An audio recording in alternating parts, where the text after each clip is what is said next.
Hey everyone, I am Bryce, and today I am going to explain to you how to contact Shein customer service.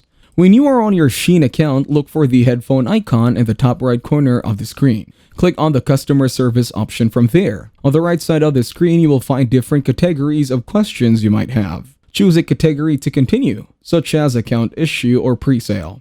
Once you have selected a category, you will see some questions you can ask them. If you cannot find your question, check out the Quick Solutions section for more options. Let us say you are interested in your refund status. Click on that question and you will see their answer. If you have urgent delivery questions, they will contact you and provide all the necessary information. You can also type your own questions like need more support. Now click on Contact Agent. Here you can submit a ticket for any issues you are facing and they will respond within 24 hours. Choose your question type, either account issue or pre-sales.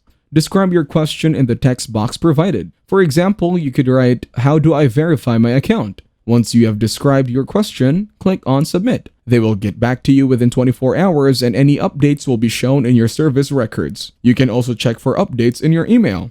On that note, that will be it for this video. I hope you guys got some value. Thank you for watching and see you in the next one.